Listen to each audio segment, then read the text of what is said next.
Շնորհակալություն, ես ներածական խոսքում ուզում եմ նախ շնորհավորել բոլորիս, հատկապես հայացքով լուծական թիմին, Genesis Armenia-ի անունից նաև պաշտոնապես շնորհավորական խոսք ձեզ, նաև Պրոֆիլմեդիային նման բարձրորակ հրատարակություններ կազմակերպելու համար։ Սա հերթականն է, որը քաղաքագետների և միջազգային հարաբերություններով զբաղվող մասնագետների սեղանին է դրվում, որպես հանրագիտարանային աշխատություն, որով կարող են նաև իրենց վերլուծություններում և հետազոտական աշխատանքներում առաջնորդվել։ Փոփոխվող աշխարհակարգ այս եզրույթը Սառը պատերազմի ավարտից հետո կամ դրա նախաշեմի Խորհրդային Միության կազմաքանդմանը զուգահեռ քաղաքագիտության և միջազգային հարաբերությունների կլասիկների Հանտինգտոնի Ֆուկույամայի դպրոցից հետո առաջին լուրջ անդրադարձը կատարեց գերմանացի հայտնի թուրքագետ, քաղաքագետ և միջազգային հարաբերությունների մասնագետ Հայնց Կրամերը իր Դեյշեն Թուրքիե աշխատությունում, փոփոխվող Թուրքիա, և մինչև 2012-13 թվականին Դավթ Օղլուն կհրատարակեր ռազմավարական խորագիրը կրող, վերնագիրը կրող աշխատությունը, որի տրակտատների իրականացմանը կամ իմպլեմենտացիային մենք ականատես ենք լինում վերջին մի քանի տարվա ընթացքում, այդ մարդիկ Մերձավոր Արևելքի ապագա քարտեզի վերաբերյալ իրենց մտորումները, պատկերացումները ասել էին և հստակ ձևակերպել էին, թեև ինչու ոչ, եթե Մերձավոր Արևելքի ներքին և արտաքին քաղաքականության, ռազմաքաղաքացիական հարաբերությունների մեջ մի փոքր խորանում ենք, տեսնում ենք, որ այդ ամեն ինչի մասին դեռ արաբա-իսրայելական երրորդ կլասիկ պատերազմից հետո այդ ամեն ինչի մասին խոսվել է, Եփրատից Նեղոս, ինչպես նաև Լիբանան, Իրաք և համայն սուննիական աշխարհի սրբավայրերի Մեքքայի և Մեդինայի նկատմամբ իսրայելական կամ հրեական ազդեցության տարածում։ Ինչու ես այս նախաբանով սկսեցի, որովհետև այո տարածաշրջանը փոխվում է և այն, ինչի ականատեսը մենք այսօր լինում ենք, հենց բուն աշխարհաքաղաքական գրավիտացիայի կենտրոնն է։ Ես թույլ կտամ ասել, որ պարոն Բեկարյանին գրավիտացիոն ամենամեծ ուժերը ոչ Վաշինգտոնում են, ոչ Մոսկվայում են, ոչ Բրյուսելում են։ Գրավիտացիոն ամենամեծ ուժը Մերձավոր Արևելքում է։ Մերձավոր Արևելք, պարոն Մինասյան ճիշտ ասած, մեծ Եվրասիա ասած, բայց ես մի փոքր հիմնավորեմ, թե ինչու։ Մեծ Մերձավոր Արևելքը, թեև աշխարհաքաղաքական եզրույթի հարցում դեռևս քաղաքագիտական հարույթը չունի ընդհանրական մոտեցում, բայց Հարավային Կովկասը և Հայաստանը համարվում է Մեծ Մերձավոր Արևելքի հյուսիսային սահմանատուռը։ Հարավը գրկում է մինչև, այսպես ասեմ, Իրան-Պակիստանյա սահման, արևմուտք կարելի է գնալ արդեն արաբական գարուն ապրած երկրներ, մինչև Մարոկկո կարելի է հասնել, Թունիս, Մարոկկո։ Սա է Մեծ Մերձավոր Արևելքը, որտեղ կենտրոնացված է աշխարհի էներգետիկ և բնական ռեսուրսների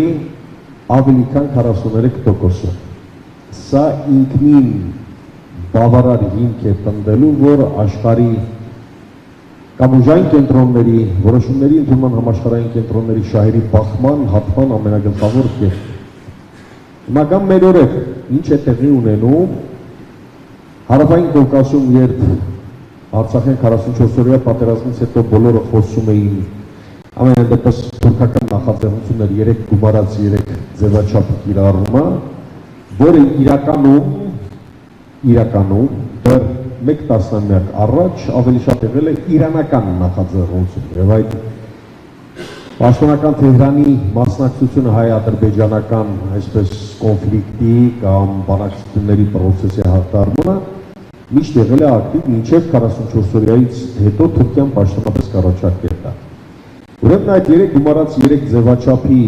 նույն պրոյեկցիան մենք տեսնում ենք հիմա Մերձավոր Արևելքում։ Դերակատարները ըստ իրենց քաշային կարգի, ըստ ռեսուրսների եւ տնտեսական հզորության, տնտեսական պոտենցիալի զարգացման, բանաձևի մեջ որոշ փոփոխություններ է կատարվում։ Ես այստեղ իմ շատ սիրելի ընկերոջն եմ ուղեկցում Արման Սաղաթելյանին, որի հետ այսօրվա պես հիշում եմ գրեթե 5 տարի առաջ այս թեմայի մասին մենք խոսել ենք իր տան բակում եւ այն ինչի մասին որ խոսել ենք կարծես հերթով այսպես տեղի ունեն խոսքը ոչ հեղինակային իրավունքի մասին, հա, Աբրահամյան բանակցություններին եւ համաձայնագրերին է վերաբերվում, որով ի վերջո ծոցի արաբական երկրներից նվազագույնը երկուսը, Միացյալ Էմիրությունները եւ Քաթարը կնքեցին դիվանագիտական հարաբերությունների հաստատման համաձայնագրեր Իսրայելի հետ։ Ուրեմն այս դերակատարների փոփոխությունը տեսեք ինչ է տեղի ունեցել մերձավորարքում, ես խոսեմ մինչև եւ հետո, մինչև 2024 թվականի հունիս եւ կխոսեմ հունիսից հետո թե ինչ փոխատեղումներ եղան դերակատարների հարցում։ Գոյություն ուներ Իրանի ռազմաքաղաքական, ռազմաստրատեգիական, տնտեսական, ժողովրդագրական, դաբանաբանական հեգեմոնիա մերձավոր արևելքում։ Գոյություն ուներ շեական կիսալուսինը, որը Թեհրանից երկարում էր մինչև Բաղդադ, Դամասկոս եւ Լիբանան։ Իր ցամաքային լոգիստիկ բոլոր հնարավորություններով։ Գոյություն ուներ Հեզբոլլահ կազմակերպություն, գոյություն ունեն հուսիներ, որոնք վերջին բաստիոնն են մնացել ոչ ժողովրդավարության։ Վերջին բաստիոնն են մնացել այսպես կոչված դիմադրության ճակատի եւ գոյություն ունեին լոզունգներ, այդ լոզունգներից երկուսը կասեմ, որի տակ էլ փորձենք դասակարգել պետությունները ըստ իրենց քաշային կատեգորիաների։ Դիմադրության ճակատ, դիմադրության գոտի, միասնական հրապարակներ, միասնական ճակատներ։ Այս արտահայտությունները հենց այնպես չեն, խոսքը վերաբերվում է քաղաքական շիիզմի կապիտալիզացիային մերձավոր արևելքում, ինչը բնականաբար հանդիպեց շատ լուրջ խոչընդոտի, երբ հունիսին, անցած տարվա հունիսին չեզոքացվեց Իրանի գլխավոր ռազմաքաղաքական խմբավորման Հեզբոլլահի ղեկավարությունը, որի շուրջ ի դեպ կային շատ լուրջ կասկածներ, որ այդ հարցում ներգրավված են մի շարք Սիրիայի դաշնակից պետությունների գործակալական ցանցեր։ Հեզբոլլահին հանեցին արանքից, Իրանի դիրքերը թուլացան։ Իրանի նկատմամբ ճնշումները մերձավոր արևելքում դեռ 2003-4 թվականների Իրաքի պատերազմից հետո, որի արդյունք եղավ սիրիական պետության զինված ուժերի դուրսբերումը, պաշտոնական դուրսբերումը Լիբանանից եւ գրեթե քաղաքացիական պատերազմի, երթական քաղաքացիական պատերազմի շեմին կանգնեցրին Լիբանանը։ Իրանը չկա, բնականաբար քաղաքականության մեջ վակուում չի մնում, անվտանգային վակուում չի մնում։ Այդտեղ պիտի լրացնեն այդ ուժերը։ Հայտնի համաշխարհային գրավիտացիոն կենտրոնների թույլտվությամբ, թե չնկատելով պարզապես քաղաքական սուննիզմի ռադիկալ դրսևորմանը մենք հականապես եղանք ի դեմս իսլամական պետության եւ նմանատիպ այլ խմբավորումների, որոնք դիրքավորվեցին եւ այսօրվա Սիրիայի քաղաքական որոշումների ընդունման գլխավոր կենտրոններում իրենք ունեն ամենամեծ այսպես ասեմ, առավելությունը, եթե կարելի ասել։ Իրանը դուրս եկավ տարածաշրջանից, այդտեղ գոյություն ունի երկու գլխավոր պետություն, որոնք այդ երեք գումարած երեքի մասին են խոսում, հա։ Մեկը Թուրքիան է, մյուսը Եգիպտոսը։ Տեսեք Իսրայելի անունը չտվեցի, որովհետև հիմք ընդունելով դեռևս 1948 թվականի մայիսին հռչակված Իսրայել պետության առաջին փաստը, որ առաջին պետությունը, որը ճանաչել է Իսրայելը որպես սիոնիստական գոյություն, ես նաև թուրքական եւ արաբական լեզվամտածողությունն եմ փորձում, հա, փոխանցել։ Դա եղել է Թուրքիան։ Թուրքիան առաջին պետությունը, որը ճանաչել է Իսրայելը։ Այդ ամբողջը դեռևս 60-ականներին եւ ամենավերջում 1996 թվականի սեպտեմբերին Թուրքիա-Իսրայել հետախուզական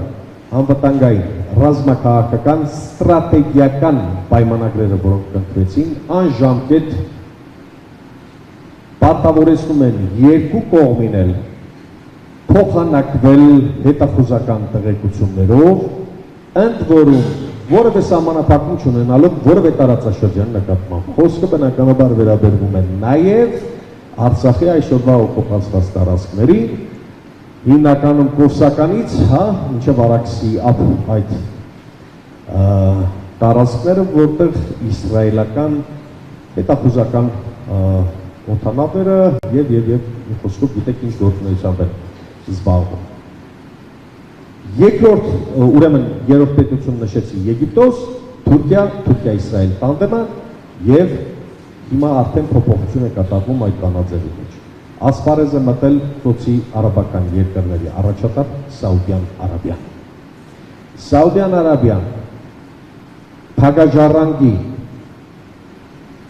դե ֆակտո իշխանությունը իր ձեռքում պահելով